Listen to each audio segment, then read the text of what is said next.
Nous avons le privilège d'accueillir aujourd'hui Maître Patrice Florvilus, avocat spécialisé dans la défense des droits de la personne en situation de vulnérabilité.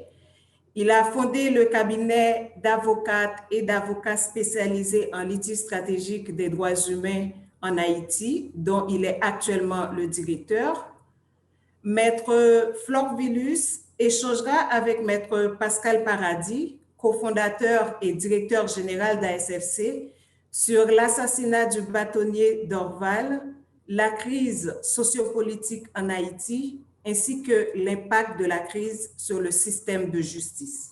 Merci beaucoup, Taïna, de cette présentation. Merci à vous toutes et à vous tous qui êtes avec nous aujourd'hui, donc à cette heure du lunch, pour ceux qui sont dans ce fuseau horaire, pour discuter d'un sujet d'importance pour la communauté juridique haïtienne, pour la communauté juridique internationale, mais pour nous toutes et pour nous tous.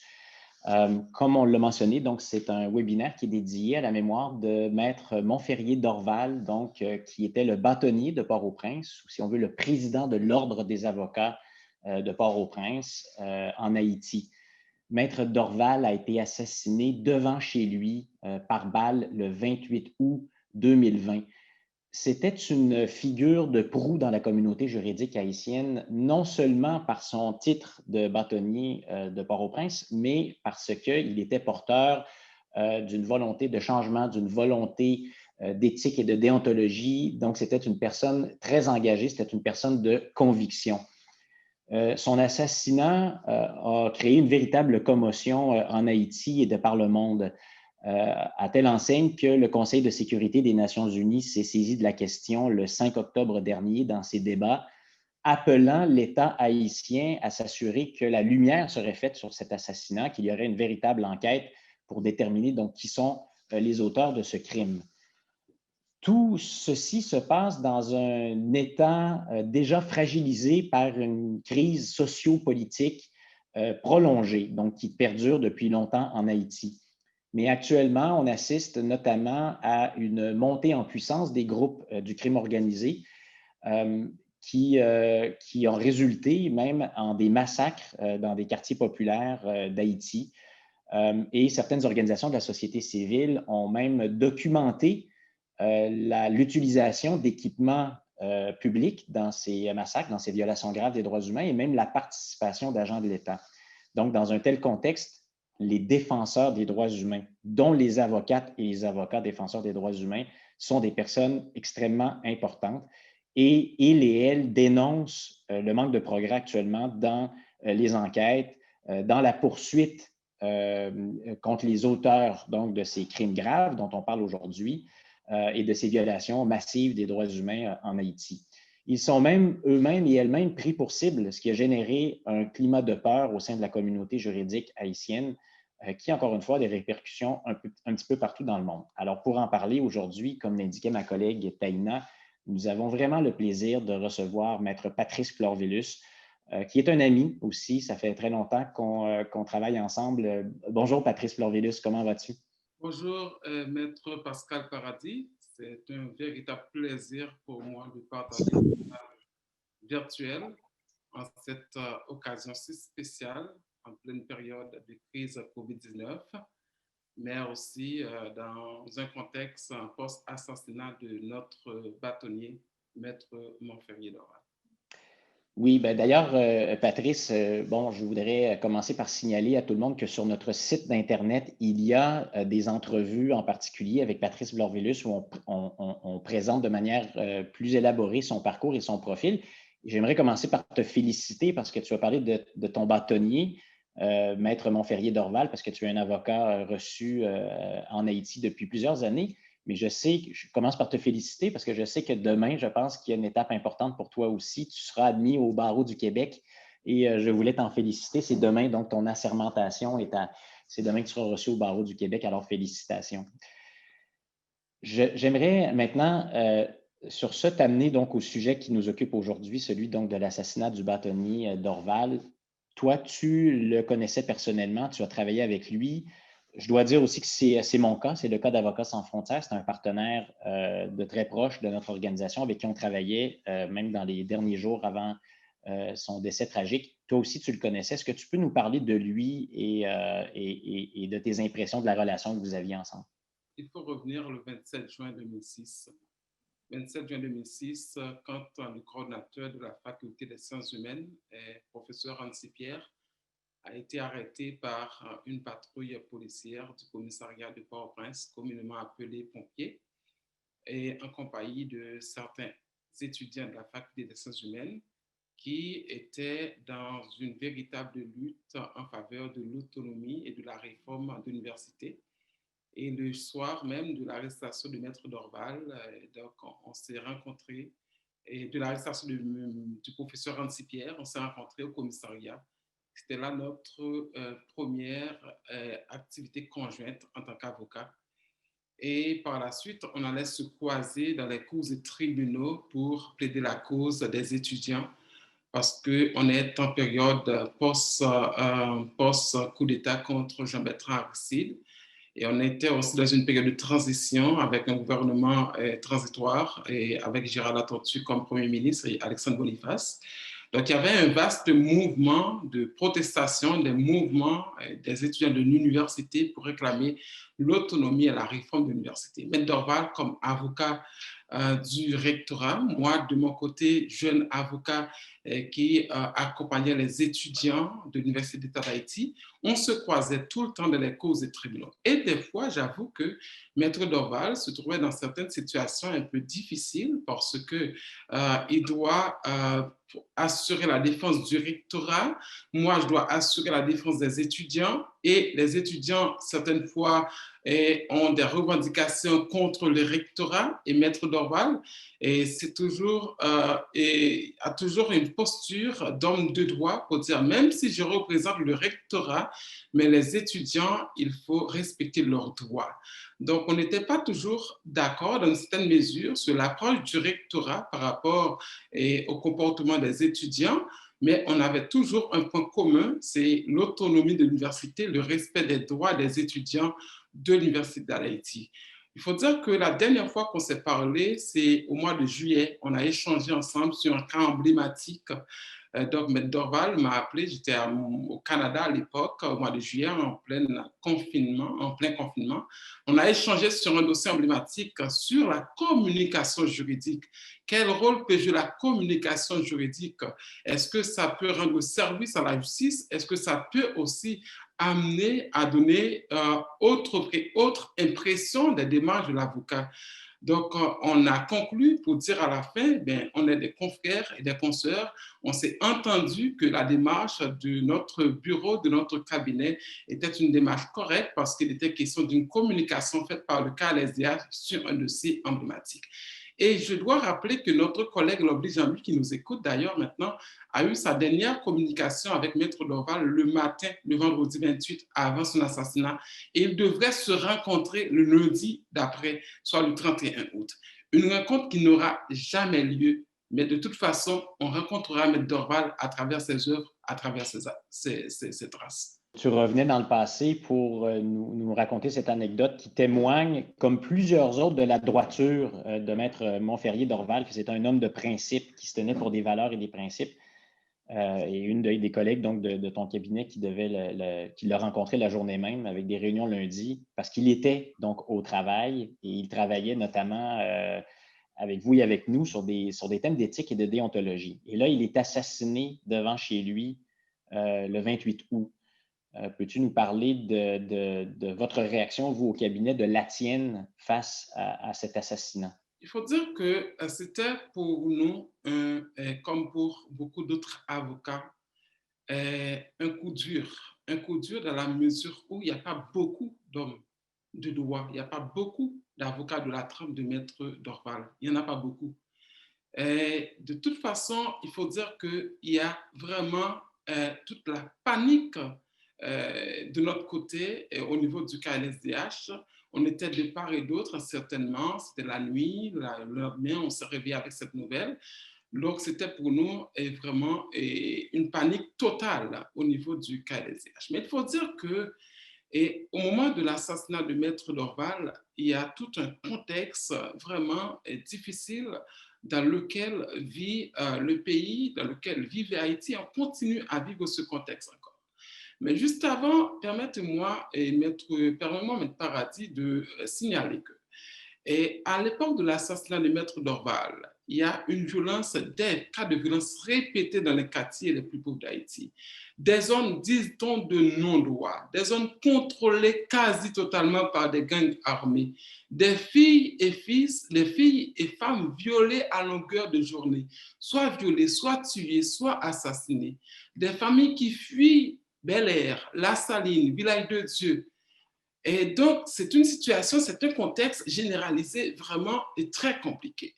Mais même si on parle du contexte qui entoure l'assassinat de Maître Dorval, il y a un élément important, c'est que avant l'assassinat de Maître Dorval, il y avait beaucoup d'autres cas, beaucoup de cas d'assassinat et sur lesquels il n'y avait jamais eu de décision judiciaire. Je prends le cas, par exemple, de Maître Guy Malary, assassiné le 14 octobre 1993, ministre de la Justice à l'époque, il a été assassiné revenant du ministère de la Justice. On prend le cas de Mireille Durocher-Bertin.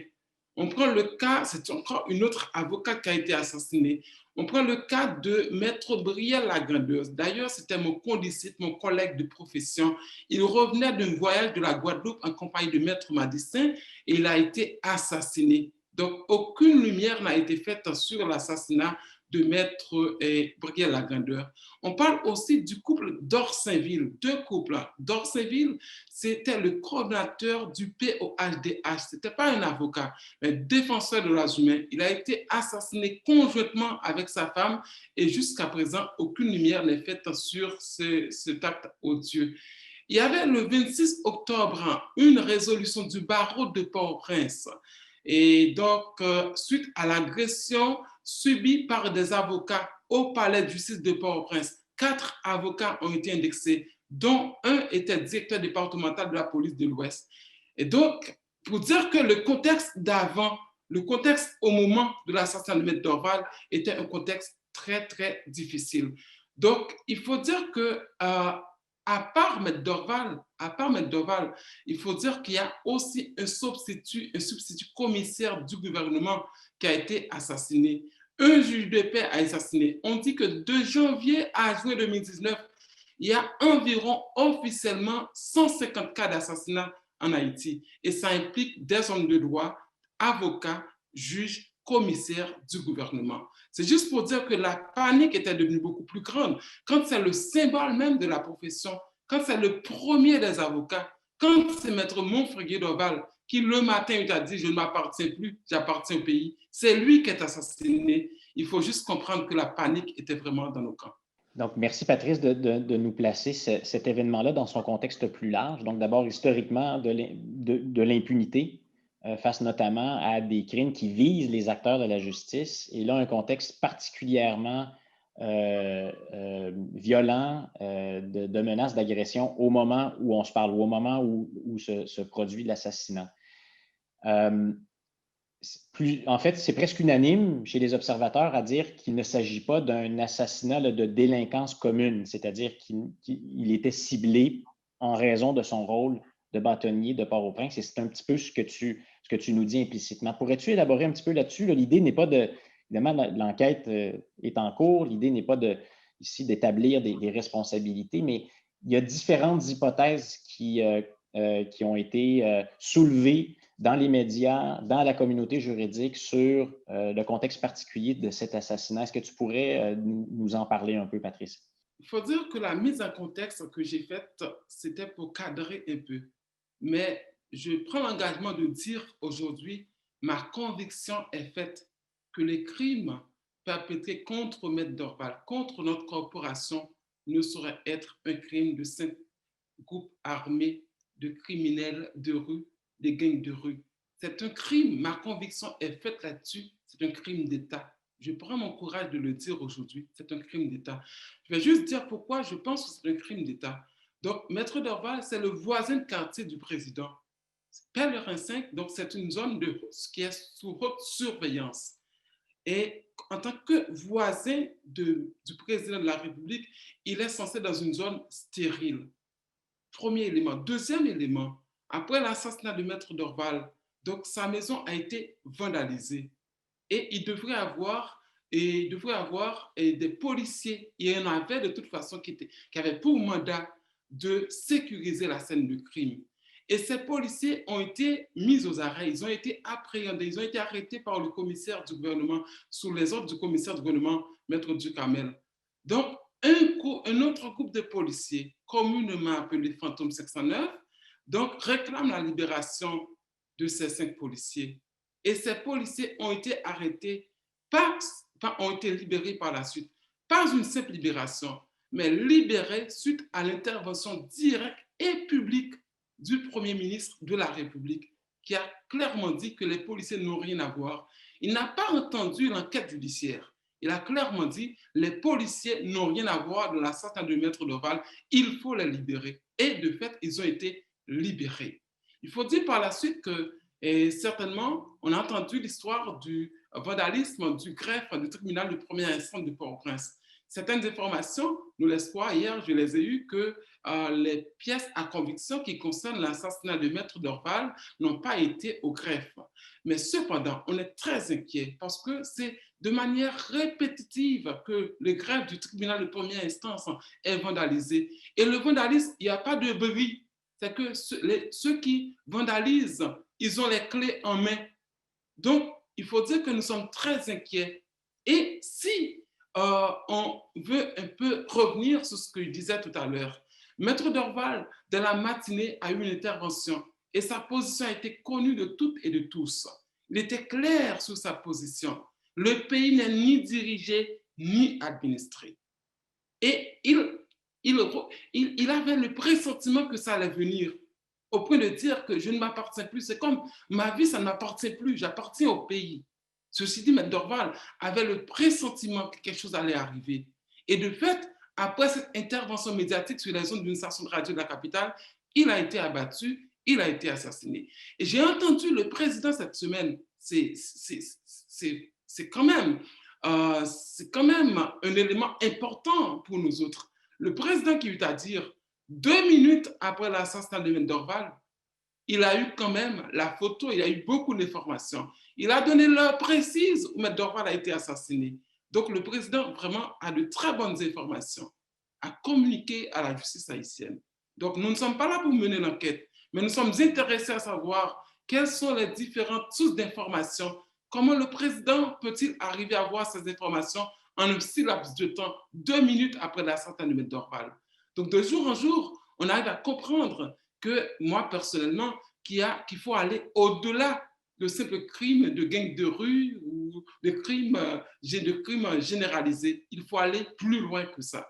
Et donc, toi, tu vas même jusqu'à parler, donc tu as utilisé l'expression crime d'État. Donc, pour toi, ce n'est pas de la simple criminalité, c'est un assassinat ciblé.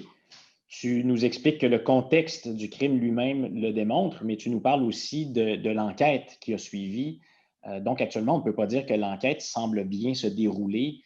Comme tu dis, donc, il y aurait eu la scène du crime aurait été souillée, les pièces ne seraient pas au bon endroit ou auraient même disparu. Donc, sur le suivi et sur l'enquête elle-même aussi, il y a des sérieuses questions et des sérieuses préoccupations, si je comprends bien. Oui, nous sommes très préoccupés par rapport au suivi. Très, très préoccupés. Quand on sait que le président lui-même eut à dire qu'il a procédé à la nomination de 50 juges corrompus. Donc, c'est le président qui eut à dire. Et quand on sait bien que actuellement, il n'y a aucune possibilité de parler d'indépendance du système judiciaire haïtien. Quand on sait qu'aujourd'hui, le commissaire du gouvernement, il a un boulot et il peut perdre son boulot le lendemain. Aujourd'hui, par exemple, il peut perdre son boulot s'il commet un acte juridique ou judiciaire qui ne fait pas plaisir à l'exécutif, il peut être démis de ses fonctions quelques minutes après. Donc, on a un système vraiment qui n'est pas indépendant, un système dépendant quasi totalement de l'exécutif, qui fait que nous, on est en droit comme avocat de nous questionner sur le suivi de ce dossier, sur la crédibilité de l'enquête. quand on sait combien de dossiers qui pourrissent dans les tiroirs, nous autres, nous les appelons des dossiers qui sont dans le couloir de la mort du palais de justice. Parce que quand ce n'est pas le cambriolage, c'est autre chose. Quand ce n'est pas le cambriolage, c'est le commissaire qui est assassiné, c'est un juge qui est tué. Donc, on est en droit de se poser des questions. Et de plus, quand on sait que certains éléments, certaines personnes arrêtées par la police, mais qui sont maintenant au pénitencier national, donc ce n'est pas un secret pour personne, c'est des personnes qui avouent avoir des connexions avec de hauts responsables de l'État. Ils ont parlé de ça clairement au niveau de la presse. Ils ont fait des déclarations pour dire que moi, je peux appeler le président quand je veux, je peux appeler sa femme quand je veux. Donc, ce n'est pas surprenant, ce n'est pas une nouvelle que je suis en train d'annoncer. C'est des informations connues de tous et de toutes. Donc, un contexte très préoccupant qui a provoqué une réaction très forte, notamment au sein de la communauté juridique. Le barreau de Port-au-Prince, la Fédération des barreaux haïtiens a réagi fortement. Il y a eu des communications donc à plus haut niveau avec les autorités haïtiennes. La population aussi s'est beaucoup émue de l'assassinat du bâtonnier Montferrier Dorval. Et donc, est-ce que le cabinet dans lequel tu travailles, c'est un cabinet d'avocats et d'avocates défenseurs de droits humains. Et là, c'est un travail qui semble se complexifier dans le contexte actuel. Donc, est-ce que tu pourrais, avec ces facteurs-là, nous parler donc de la réaction, de comment les gens voient les choses généralement et de ce climat là, de peur qu'on évoquait un petit peu plus tôt aujourd'hui pour celles et ceux qui veulent travailler en faveur de l'État de droit en Haïti? Il faut dire que j'avoue que j'ai un mot spécial, donc un mot de remerciement spécial à toute l'équipe du KLSDH. Et je les remercie pourquoi? Parce qu'à chaque fois qu'un avocat traverse le bicentenaire pour se rendre au palais de justice, il est dans le couloir de la mort. À chaque fois qu'un avocat quitte le cabinet pour se rendre à la Croix des Bouquets, il est dans le couloir de la mort. Et je dis que tous les avocats, les défenseurs des droits humains qui travaillent en Haïti, donc ce sont des héros. Quelqu'un eut à dire, l'espérance de vie en Haïti, maintenant, est de 24 heures pour ceux qui sont les plus chanceux. Quand on travaille dans un climat comme ça, et tu constates que les avocats qui collaborent avec toi ont beaucoup d'engouement, malgré vents et marées, il faut dire qu'il y a encore de l'espoir. Donc, je ne suis pas en train de dire que tout est fini pour Haïti parce qu'il y a des hommes et des femmes, il y a des avocats, il y a des avocates qui sont armés de courage, qui sont là, qui disent, mais tiens, on doit continuer la lutte, il ne faut pas se baisser les bras.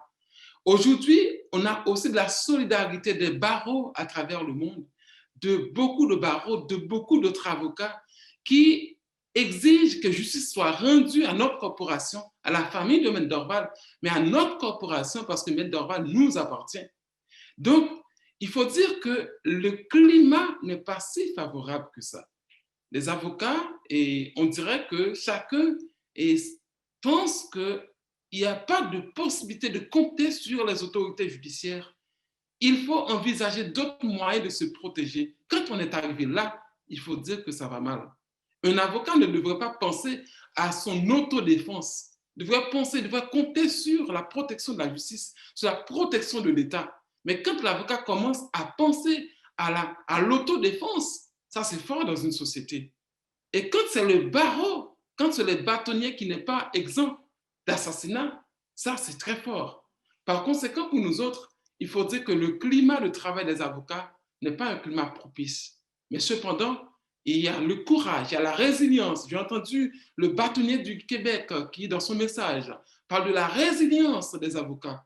Il faut dire que ce n'est pas seulement la résilience des avocats, c'est la résilience des Haïtiens et Haïtiennes. C'est la résilience du peuple haïtien. Même parler aujourd'hui de Maître Dorval, c'est s'armer de beaucoup de courage. Même assister au webinaire qui porte sur la scène de Maître Dorval, c'est s'armer de beaucoup de courage. Donc, cette résilience, on va continuer par la voir. On va continuer par être résilient parce que de toute façon, Haïti a déjà connu des moments très difficiles. Bien que ce moment est d'autant plus difficile, on a connu des moments très, très forts et on a été très résilients. Après le 12 janvier 2010, on espère qu'on va pouvoir bien passer ce cap très difficile. Patrice, quand tu parles du couloir de la mort, c'est une image que tu utilises pour imager les risques qu'encourent les avocates et les avocats et les défenseurs des droits humains en général en Haïti actuellement. C'est ça que tu veux dire, c'est la symbolique. Exactement, exactement. Ce qui veut dire que moi, quand je quitte mon cabinet, si je dois aller au palais de justice, quand un avocat quitte le cabinet pour aller au palais de justice, donc il est dans ce couloir-là. N'importe qui, n'importe quoi peut arriver. À dire, on peut s'attendre à n'importe quoi en Haïti actuellement. Donc, il y a Claude Dorval qui a dit que le pays n'est ni administré ni dirigé. Donc, il avait raison.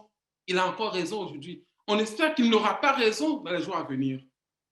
Mais c'est ce que je voudrais dire, que traverser le bicentenaire, traverser des quartiers populaires pour aller à la cour, pour aller au tribunal, quand un avocat est dans ce trajectoire-là, il est dans l'œil du cyclone, il est dans le couloir de la mort, ça veut dire n'importe quoi peut arriver. Et donc, dans ce contexte-là, bon, ce que j'aime, c'est que tu nous disais que c'est aussi un facteur de mobilisation actuellement. Donc, il y a cette crainte, il y a ce contexte difficile, mais c'est un facteur de mobilisation pour la communauté juridique, pour la communauté de défense des droits humains en général.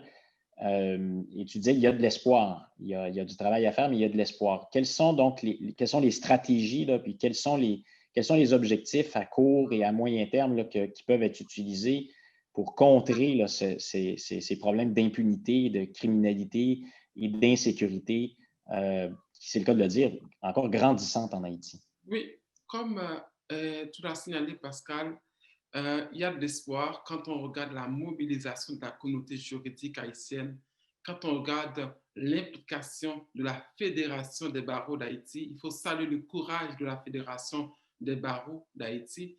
On reconnaît aussi qu'il y avait eu des menaces contre des membres de la Fédération des barreaux d'Haïti. Quand on regarde et qu'il y avait une sorte de mouvance de protestation des avocats, mais des acteurs aussi de la société civile, oui, on dit qu'il y a de l'espoir.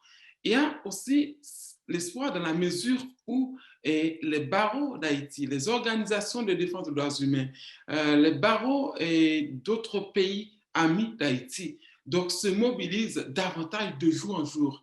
Il y a cette demande de commission d'enquête indépendante qui est sur la table. Une démarche que nous appuyons fortement au niveau du KLSDH. Pas une démarche que nous appuyons pour dire que nos juges haïtiens ne peuvent pas mener une enquête. On appuie cette démarche parce que tout simplement, on a le droit de regard. On a une contribution à apporter dans cette lutte en faveur de la justice pour la famille Dorval, pour la corporation juridique haïtienne. Et tout ce qu'on veut, c'est que plus jamais un avocat ne doit être assassiné, plus jamais un bâtonnier ne doit être assassiné. Donc, pour arriver vers ça, il faut nécessairement une synergie entre les avocats défenseurs des droits humains, une synergie à l'intérieur de la corporation juridique pour dire peu importe le mobile de ce crime, donc les criminels doivent être retranchés. Peu importe. Il faut dire qu'après l'assassinat de M. Dorval, il y avait beaucoup de réflexions, beaucoup d'analyses. Certains disent, c'est un crime. Certains disaient avant, c'est un crime d'État. D'autres disaient, ça peut être quelque chose de l'opposition. D'autres, enfin, disaient, mais ça peut être aussi quelque chose de la corporation juridique. Il ne faut pas se le cacher. Ça a été discuté en plein jour dans les médias. Bien que moi, j'ai ma conviction qu'elle est faite. Donc, de toute façon, ce qu'on attend aujourd'hui, c'est une synergie à l'intérieur de la corporation juridique haïtienne. C'est un coude à coude fraternel, c'est un coude à coude entre les consoeurs et les confrères. Un mariage entre la population et les hommes de loi. Il faut dire que pour que ce mariage soit effectif, il faut aussi que nous ayons des avocats exemplaires. C'est important de le dire. Il faut que nous ayons des juges exemplaires. On peut parler de mariage entre la population et les avocats, pendant que les avocats sont très mal vus par la population. Donc les avocats doivent être exempts de corruption, exempts de malversation. Ils doivent envoyer un vrai signal à la population pour que ce mariage entre la population et les avocats devienne effectif, pour qu'ensemble, on puisse avancer vers la construction, vers l'émergence d'une Haïti une Haïti où l'égal accès à la justice devient vraiment une réalité, où la lutte contre l'impunité devient une culture, pas un élément, mais pas un élément additionnel, mais ça devient une culture, une pratique dans la communauté haïtienne. Donc, tu nous dis que cette lutte contre l'impunité, contre la corruption commence d'abord pour la communauté juridique en se regardant dans le miroir. C'est d'ailleurs un appel fort qu'avait fait le bâtonnier Dorval lui-même et son prédécesseur aussi, Maître Stanley Gaston, donc à cet examen de conscience de la profession juridique. C'est un vaste programme. Ça commence comment concrètement, Patrice? Comment on s'y met? Par où on commence dans le contexte actuel et compte tenu de cet assassinat donc, du bâtonnier Dorval? Je dirais qu'il faut commencer d'abord par une autocritique, que chaque avocat se regarde dans le miroir pour dire est-ce que quand j'ai prêté serment pour devenir le défenseur de la veuve et de l'orphelin, est-ce que ce serment, je le respecte au jour où nous parlons maintenant?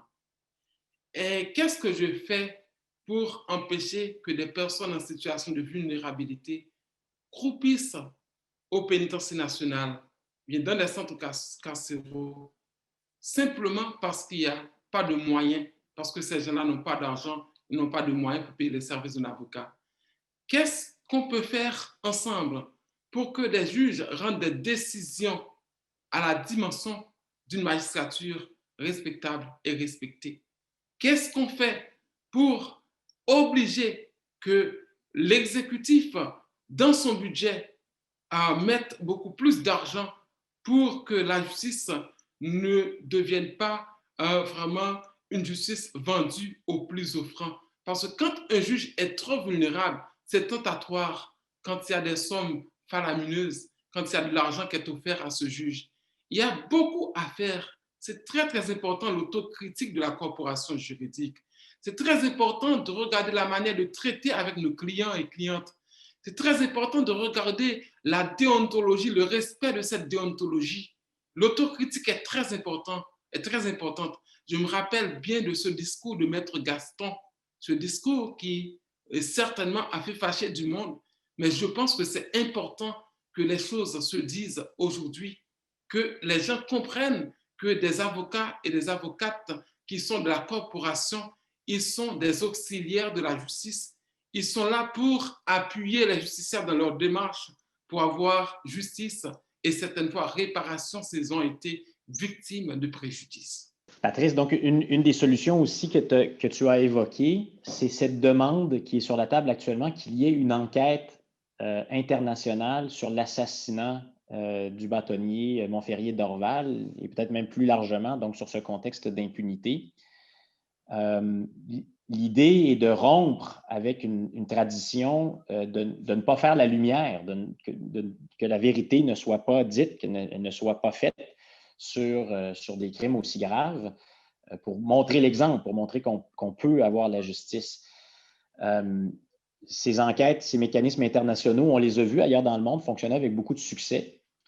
Par contre, il y en a aussi qui réagissent en disant, ben là, est-ce qu'on tente encore de délocaliser la justice? Est-ce que ce ne serait pas un désaveu des institutions nationales que de confier à des acteurs internationaux une enquête aussi importante? Donc, il y a plusieurs opinions sur cette hypothèse-là. Il y en a qui pensent qu'on peut faire les deux en même temps ou que les deux peuvent se compléter ou se complémenter. Pourrais-tu nous en parler un petit peu plus longuement là, donc de cette possibilité-là que tu as dit toi-même appuyer là, personnellement? Oui, certainement, parce que le lendemain après l'assassinat de Dorval, on a fait sortir une note pour réclamer vraiment la mise en place d'une commission indépendante, une commission complémentaire au travail du juge instructeur. Pourquoi je dis complémentaire? Parce que le juge instructeur, il peut aller au-delà des mécanismes judiciaires, il peut aller chercher des preuves partout et ailleurs pour faire asseoir sa conviction.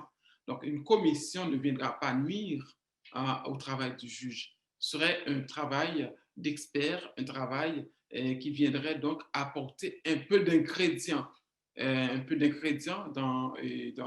la quête de justice en faveur de Maître Dorval. Il faut dire que ce n'est pas la première fois au CAI, il y avait une tuerie au CAI, je crois, Edmond Mulet et le président Préval, et ils ont mis en place une commission pour enquêter sur ce qui s'est passé au CAI.